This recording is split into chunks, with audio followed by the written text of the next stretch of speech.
ছেলে একটা সময় একদম কিছুই জানতো না, এই কাজ সম্বন্ধে কোনো আইডিয়াই ছিল না, সেখানটায় দাঁড়িয়ে ছেলে আজকে নিজের পায়ে দাঁড়িয়েছে, এত সুন্দর একটা পার্লার, এটা কিন্তু অনেকের স্বপ্ন। তো এত সুন্দর একটা পার্লার করেছে, আপনাদের কেমন লাগছে? মন থেকে ভালো লাগছে?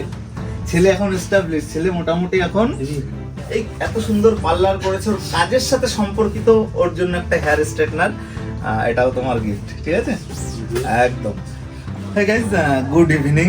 এবং একটু অসময়ে ভিডিও করছি, অ্যাকচুয়ালি এখন বাইরে অন্ধকার, রাত অলমোস্ট বাজে প্রায় রাত 8টা, এবং আমি রয়েছি এই মুহূর্তে বারুইপুরের ভিতরে জয়নগর। আচ্ছা, জায়গাটার নাম কি? অ্যাড্রেসটা বলো। এখানে জয়নগর চালতাবাড়িয়া চুনির মোড়।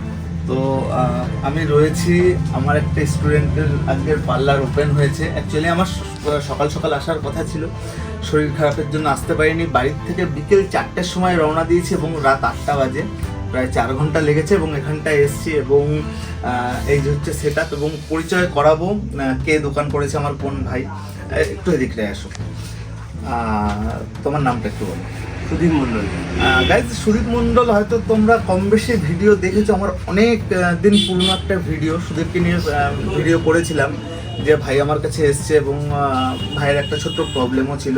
তো বাড়ির লোকেরও অনেকের এই কাজটা নিয়ে অবজেকশন ছিল যে আদৌ এই কাজ করতে পারবে না। তো সেখান থেকে ভাই আজকের যাই হোক এত সুন্দর একটা পার্লার সেট আপ করেছে, দেখতেই পাচ্ছ খুব সুন্দর সেট আপ করেছে, আমার খুব ভালো লেগেছে। তো যাই হোক, আমি প্রথমত একটা টিচার হিসাবে আমি অবশ্যই প্রাউড ফিল করি, এবং তার সাথে অবশ্যই ওকেও অ্যাপ্রিসিয়েট জানাই যে ওর মনের যে একটা আত্মবিশ্বাস, যে না ইচ্ছা থাকলে সব সম্ভব, সেটাও প্রমাণ করে দেখিয়েছে। একটু ওর মুখ থেকেও শুনবো ওর ফিলিংসটা বা ওর এই জার্নিটা। একটু দেখতে আসো। যেটা হচ্ছে গিয়ে আমাদের কাছে ধরো তুমি জয়েনিং হয়েছিলে আজ থেকে প্রায় 1.5-2 বছর আগে, 1.5-2 বছর আমাদের হয়ে গেছে। এবং তখন কিরকম সিচুয়েশন ছিল? আমি শুনেছিলাম তোমার বাড়ির থেকেও এই কাজটা নাকি অতটা সাপোর্ট করে না, এবং তোমারও একটা নিজস্ব সামথিং একটা ছোট্ট প্রবলেম ছিল, তো তোমারও হাত হয়তো কাঁপতো। তো এরকম তুমি যদি একটু আমার দর্শকদের কিছু একটু শেয়ার করো তোমার জার্নিটা।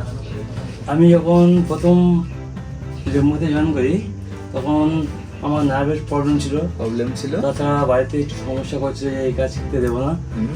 তারপরে আমি ওখান থেকে ফিরে আসি, আবার 2 মাস পরে আবার মানে একটা জয়েন করে জয়েন করি। তারপর তখন জার্নি শুরু হয়। তারপর 18 মাস মতো ছিলাম, হ্যাঁ 1.5 বছর মতো ছিলাম। তখন এক্সপিরিয়েন্সটা ছিল 1 বছরের মতো।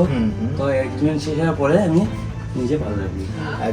গাইজ, ওর মনের কতটা ইচ্ছে একটু বলি। ওর বাড়ির লোক যখন সাপোর্ট করছিল না, তো ও প্রথমে একবার আমার কাছে গেছিল, এবং ওখানটায় তখন প্রথম অবস্থায় ও ট্রেনিং নিতে পারেনি, কিন্তু 2 থেকে 3 মাস পর ও আবার ট্রেনিং নিতে গেছে।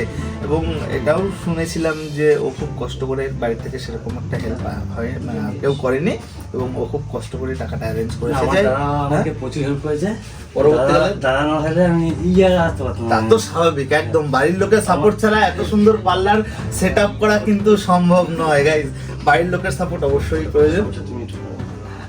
এবং আরো একটা জিনিস গাইজ, যেটা হচ্ছে কি, এই যে একটা এত সুন্দর একটা পার্লার সেট আপ করেছে, একটা টিচার হিসাবে কিন্তু সত্যি আমার কাছে একটা প্রাউডফুলি মুভমেন্ট। এবং তার থেকে ইম্পর্টেন্ট আরেকটা ক্লিপ ওকে নিয়ে আমি করেছিলাম, একটা ভিডিও ক্লিপ করেছিলাম, অবশ্যই এই ক্লিপটার সাথে তুলে ধরবো। তখনকার সিচুয়েশন বা তখন কি কি বলেছিল সেটাও তোমরা শুনলে বুঝতে পারবে যে ওর একটা প্রবলেম রয়েছে, ওর মুখ থেকেই শুনবো। আচ্ছা সুদীপ, তোমার কি প্রবলেম রয়েছে? শারীরিক নার্ভের প্রবলেম। তুমি কি শুনেছিলাম কিছুদিন আগে ট্রেনিং এর সময় তুমি নিজের ট্রিটমেন্টে গেছিলে বাইরে? কোথায় গেছিলে? ব্যাঙ্গালোরে গেছিলে। তো এখন ডাক্তার কি বলেছে? প্রবলেমটা কি একটু আগের থেকে বেটার, মানে একটু সলভ কমেছে আগের থেকে কমেছে? আচ্ছা, তোমার এই প্রবলেমে কি কি হয়, মানে কি করতে সমস্যা হয়? আগে তো কথা বলতে পারতাম না, তো ওখানে দেখার পরে কথা আস্তে আস্তে ফিরে আসছে। মানে শরীর কাঁপতো, হাঁটতে পারতাম না, হাত পা অলস হয়ে যেত, এখন অনেকটাই বেটার।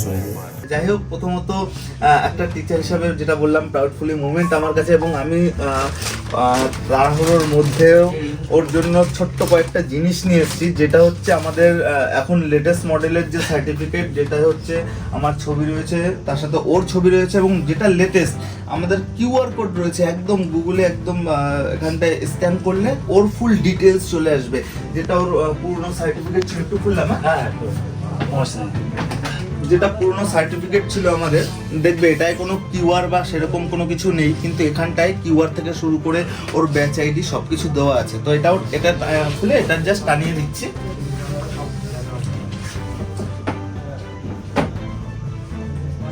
এবং ওর জন্য আরো একটা জিনিস এনেছি খুব সুন্দর, যেটা আমি আমার পরের ব্যাচগুলো, অ্যাকচুয়ালি প্রথম ব্যাচে এত মানে এই সুন্দর ট্রফিটা ছিল না। তো সময়ের সাথে সাথে যেমন আমি আমার একাডেমি আপগ্রেড করেছি, তখন আমি আমার একাডেমির প্রত্যেকটি স্টুডেন্টের জন্য এই ছোট্ট ট্রফি অ্যাওয়ার্ড বলতে পারো, তো এটা বানিয়েছিলাম। তো এটা স্পেশালি সুদীপের জন্য, এবং এখানটার নামও রয়েছে, তার সাথে আমার সিগনেচারও রয়েছে। অবশ্যই আশা করি তোমাদেরও ভালো লাগছে এই ছোট ব্লগটা। এবং তার সাথে একটা জিনিস, এই এত সুন্দর পার্লার করেছে, ওর কাজের সাথে সম্পর্কিত ওর জন্য একটা হেয়ার স্ট্রেটনার, এটাও তোমার গিফট, ঠিক আছে? একদম। আর যাই যেমন আমার দাদা আমাকে হেল্প করেছে টাকা পয়সা দিয়ে, একদম বাড়ির লোককে হেল্প ছাড়া এত সুন্দর তার সম্ভব সাথে না। সাথে শুভদা আমাকে না হেল্প করলে এত আসতে পারতো না কোনোদিন, কারণ আমার প্রচুর হেল্প করেছে। কাজ শেখার পরেও মনে হচ্ছে যে কিছু কম শিখি, তারপর আমাকে রেখে দিল অনেকদিন ধরে, তারপরে মানি সিস্টেমে কাজ করা। তো একটা জিনিস গাইজ, ও যেহেতু বললো, এখানটায় কিন্তু সব থেকে বেশি ক্রেডিট ওর মনের ইচ্ছা ফার্স্ট। ওর মনে ইচ্ছা না থাকলে কিন্তু এত কিছু সম্ভব হতো। তারপরে শুভদা সাদা বিদ্যুৎ দা বা বিশাল দা, মোদি, আকাশ দা সবাই আমাকে হেল্প করেছে, একদম যেভাবে কিভাবে শেখে বা পদ্ধতিতে আসছে ওকে শেখাতেই হবে। আমাকে সবসময় আর কি পিছনে লোক থাকতো যে ওকে দিকে ওর দিকে খেয়াল রাখতে হবে, রাইট রাইট। এই জিনিসটা সবসময় করতে হবে। আমার কেন সবাই কেউ করে, আমার মতো অনেকে তো আছে যায় প্রত্যেকে যে সহজ নর্মাল কেউ একটু তার পিছনে সাপোর্ট দেওয়া, সে কীভাবে শিখবে, এগুলো রেম্বো করে। আমি অন্য কোথায় কয়েকদিন যাই না, তবে রেম্বো এটা করে থাকে। আর গাইস, তোমরা এটাকে বিভিন্ন ভিডিওর মাধ্যমে দেখেছো, আমাদের কাছে যারা যায় তারা একদম ফ্রেশার্স, একদম বিগিনার্স, কোনোদিনও কাঁচি ধরেনি বা এই কাজের সাথে সম্পর্কিতই না, তারা জীবনে সাকসেস হয়ে যাচ্ছে। এর আগের বিভিন্ন ভিডিওতে তোমাদের কম বেশি শেয়ার করেছি। এর আগে বিভিন্ন দোকান ওপেনিংয়ের আমি গেছিলাম, অ্যাটেন্ড ছিলাম, সেই সব ভিডিও কম বেশি শেয়ার করেছি। এবং প্রতিনিয়ত এখনও আমার অনেক স্টুডেন্ট প্রতিনিয়ত দোকান করে, হয়তো সব জায়গায় দূরের কারণে যাওয়া সম্ভব হয় না, তবুও ভাই প্রচুর রিকোয়েস্ট করেছে, যার জন্য বললাম এই অসময়ে মানে আসতে হলো। বললাম যেটাই যে বিকেল 4টার সময় বেরিয়েছি, এখন ঢুকলাম রাত 8টা, এবং এখনও আমার জন্য এরা বসা। সত্যি আমার এটা সত্যি প্রাউডফুলি মুভমেন্ট। আর আমার এইসব বন্ধু বান্ধবরা দাদা ফ্যান সবাই দাদা আসো। একদম আমি এসেছি, এবং এখানটায় দাদার বন্ধু বান্ধব। আচ্ছা নমস্কার, এদিকে আসুন। নমস্কার, এদিকে আসুন, এদিকে আসুন। প্রথমত আশীর্বাদ করবেন, আমিও আপনার ছেলের মতনই। তো গাইস যাই হোক,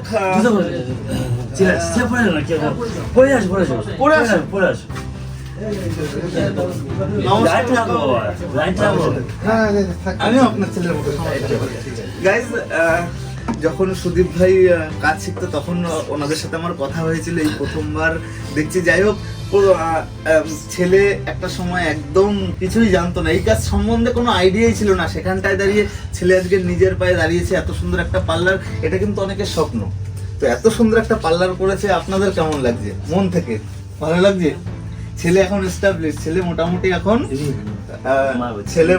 এখন একটা জায়গায় যে কিছু করে খেতে পারবে, তাই তো? একটা ছেলের কাছে সব থেকে মানে কি, একটা বেকারত্বের জীবন সব থেকে কঠিন জীবন হয়, সেখানটায় দাঁড়িয়ে ছেলে এখন এস্টাবলিশ। আপনারা খুশি তো? হ্যাঁ, একদম একদম। আর যাই হোক, আমারও ভালোবাসা থাকবে, আশীর্বাদ থাকবে, আপনারাও সেরকম কাজ শিখে যখন আপনার ভালোবাসা হ্যাঁ, সবকিছুই একদম একদম। তো যাই হোক গাইজ, এই ছিল আজকের একটা ছোট্ট ভিডিওটা ভালো লাগলে অবশ্যই লাইক করো, কমেন্ট করো, শেয়ার করো।